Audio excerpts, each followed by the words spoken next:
talked about having the best seat in the house in terms of being able to sit back and watch what your offensive line is doing for Josh. Yeah. Specifically, what's been like watching Ingold?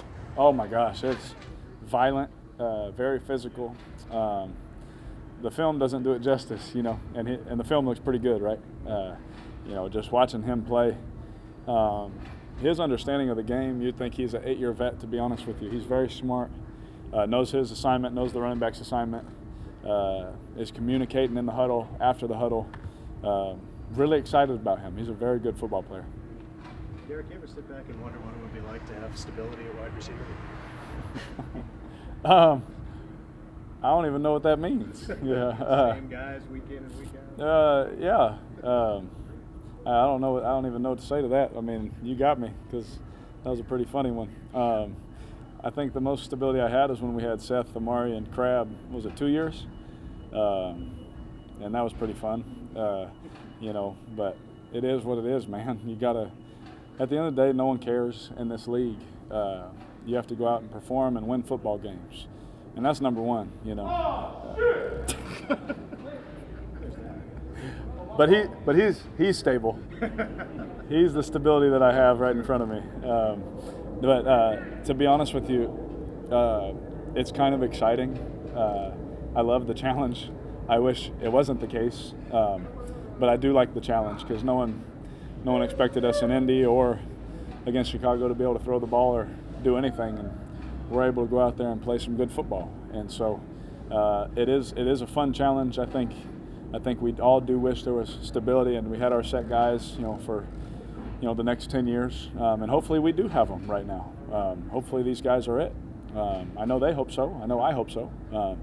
And time will tell. But it's been a roller coaster of guys that we've had, here and not here, and then back here, and then not here again. So I just go with the flow. I'm just here to control what I can control and do my job. What have been your first impressions of Zay Jones? Zay's a really good football player. As soon as we traded for him, Lee Smith FaceTimed me, who y'all know is now in Buffalo, and he said, "I can't believe it, man." He said, "You're going to absolutely love this guy." I don't know what happened in Buffalo. To be honest with you, I wasn't paying much attention to other teams and their situations in-house. But what I do know is when he showed up, I was like, dang, who's this guy? I was a fan of his when he was coming out of college. Very productive in college. I remember watching him making crazy highlight catches and 10-catch games all the time, pretty much, and all these kind of things. And he got to Buffalo, had some really great days also. So I don't know what happened there, but all I know is that he's one of the most polite, humble, hardworking guys I've been around. It means something to him, and I'm glad we got him. And for what we gave up for him, you wouldn't think that that's what he was, worth. So I definitely love the deal, and I'm excited that we have him. How long will it take, do you think, to get him kind of integrated into things and get him so that he can make plays? To be honest, like the timing and everything, so it's like we talked about, right? There's timing with quarterbacks and receivers that you have to have. He's a good enough football player to where we can plug him in and he can be productive. To where we get to that second nature type stuff and the second instinct kind of things, that'll take a little bit of time, right? But that's just the cards we're dealt right now. But I think that he's a guy, and he's super smart football player, that he can come in and play and help us, which is very exciting. I know you've been back a couple of days, but I'm interested, how do you typically attack bye weeks? Do you try to get away from the game and recharge? Do you still head deep into a playbook? How does it go, each year? Yeah, so I'll never forget my rookie year, just nonstop working that whole week, and getting to the next game, and I'm already exhausted, and just learning more as I'm getting older how to space out that time, how to, especially as I have more children, make more time for them during that time, because that's way more important than football. So making sure I'm showing up to their fun run, showing up to their little school things that I can show up to that week, picking them up from school, making sure they see my face. I really make an emphasis to be a great dad all the time, especially on bye week. That doesn't mean I'm not working when they're not there. I definitely have my studies and things I'm looking at, things I'm preparing for it. That way my mind doesn't just go completely away from it. Still physically preparing. I don't take the whole week off physically. I think that's pretty dumb, to be honest with you. Then you show up and have to go full speed and you can't do it the way you want to do it. It's not smart. So I say all that to give you a long-winded answer to not tell you all my details, but I have a good plan now that is way better than just my rookie year of just grinding it away. And then my wife saying, "I thought you had a bye week." I made sure she knew we had a bye week. Does your body feel appreciably different? Yeah, absolutely. It feels better. Especially I know how to take care of my body now, way better than my rookie year. Just surrounding myself with the right people, the right food, the right recovery, sleep, all that stuff makes a difference. I know it's like stuff we talk about all the time, but all that stuff matters, to be honest.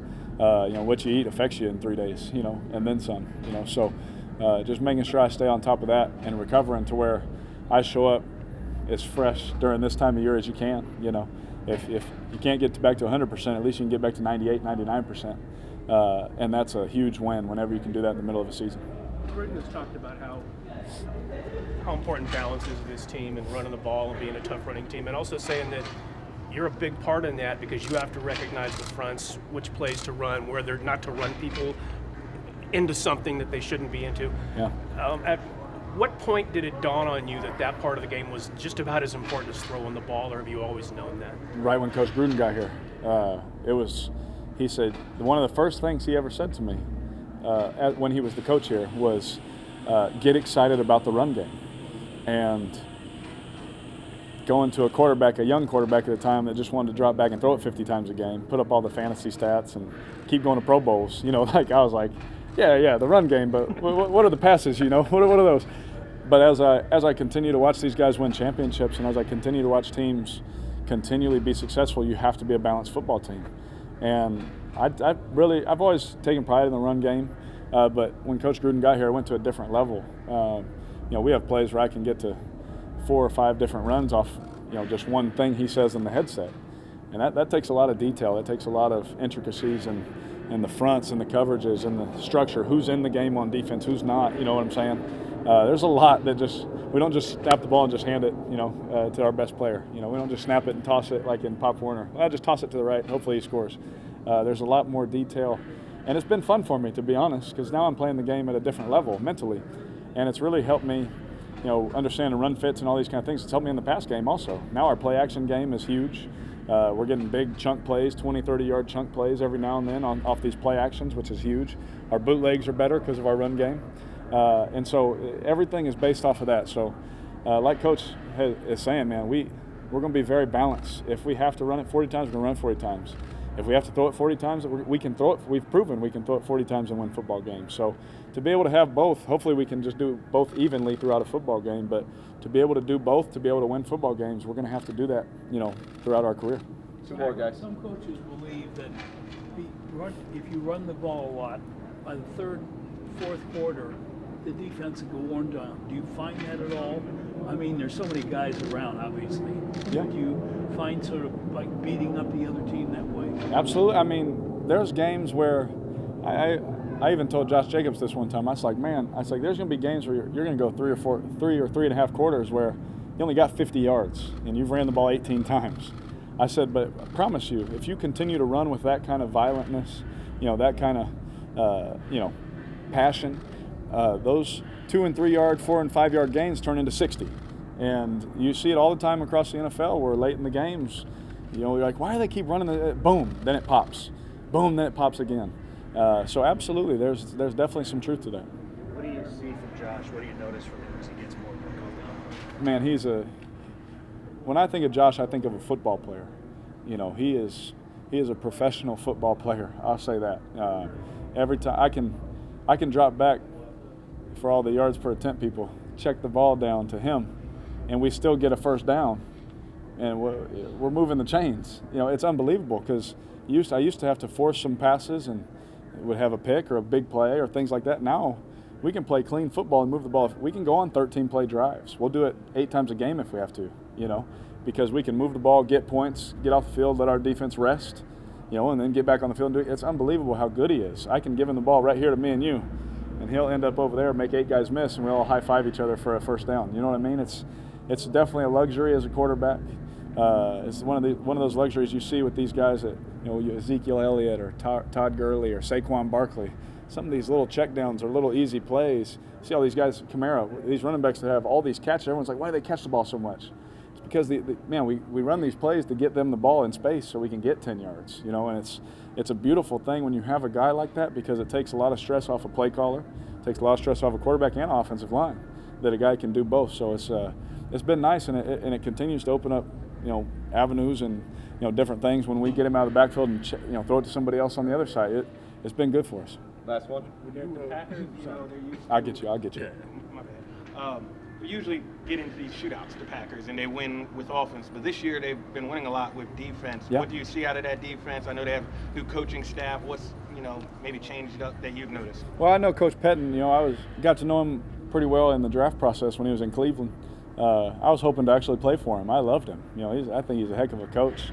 Very motivating. He's super cool. I thought he was awesome. And obviously his scheme is awesome. They've done a great job with Za'Darius and Preston and Kenny and their guys on the back end, their linebackers. They're all playing great football. When we go out there, it's going to be a tough physical football game. It's going to be tough. They're a good team and with great coaches. So, but you never underestimate Aaron Rodgers. The guy, he can do whatever he wants with a football. He's like a magician back there. It's fun to watch. And have had great conversations with him all throughout my career. And he's been awesome in helping me with stuff and things like that. But hopefully we can beat them this week, and that would feel much better than having to continue to ask him questions knowing that they beat us again. You kind of got there already, but what makes him so special as a quarterback? He just gets the ball out of his hands so quick. And then his offensive line, the way they protect and things, he can buy time in the pocket or outside the pocket, extend plays. But what I've always noticed about him is his quick release. When windows are open in the NFL, you got to get it out of your hand, and the ball's got to be there, whether it's 3 yards or 30 yards. The ball's got to get out on time, and he's always done that consistently every game he's played. He's one of the best to ever play. But yeah, man, I'm a huge fan of his, except for this week.